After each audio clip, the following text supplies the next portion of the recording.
गोकुळ झिरवाळ यांनी काहीच दिवसांआधी नरहरी झिरवाळ यांच्या विरोधात निवडणूक लढण्यास आपण तयार असल्याचं वक्तव्य केलं होतं। त्यावर प्रतिक्रिया देताना गोकुळ माझा बाप नाहीये तर मी त्याचा बाप आहे, त्यामुळे तो माझ्या शब्दाबाहेर नाही असं मोठं वक्तव्य आता राष्ट्रवादी अजित पवार गटाचे आमदार नरहरी झिरवाळ यांनी केलंय। तसंच शेवटपर्यंत अजितदादांसोबतच आपण राहणार असल्याचंही त्यांनी स्पष्ट केलं। त्यानंतर सुनील तटकरेंकडून लगेचच झिरवाळांची उमेदवारी जाहीर झाली आहे। आता गोकुळ झिरवाळ यांना शरद पवार गटाकडून उमेदवारी मिळते का पाहणं महत्त्वाचं आहे आणि त्यांना उमेदवारी मिळाल्यास दिंडोरी विधानसभा मतदारसंघात बाप विरुद्ध मुलगा असं लढत होण्याची शक्यता आहे।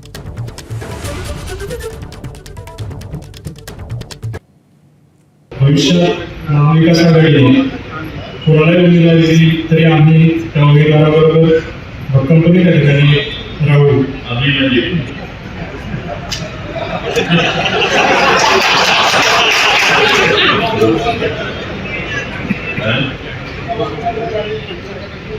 दिलवाई साहेब समोर उभे राहतील त्यांना अजून काही ठरलेलं नाही। आपल्याला काही झालं तरी स्थित आणायचे आणि थोडेसे आता निघून गेलेले असल्यामुळं दिंडोरीला आपल्याला काही केल्या कसं निवडणूक लढवायची। आता तुम्ही सगळे इच्छुक आहात त्या सगळ्यांनी एकत्रित दिवस करायला सुरुवात करा। आता आपण अजितदादांकडनं लढणार आहात की पवार गटाकडनं? अजित आता शेवटपर्यंत आज मागे पुढे अजितदादा तर अजितदादाच ना। लढायचा विषय वेळ येईल तेव्हा दादा बरोबरच।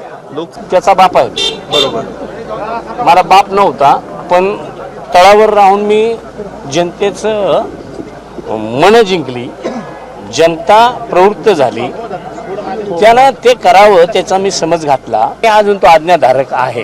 हो हो हो, मी सुद्धा यांचा सगळ्यांचा आज्ञाधारक आहे। माझं पोरग तसं असेलच ना, ते बापाला जाळून जाईल काय? बरोबर, जाणार नाही।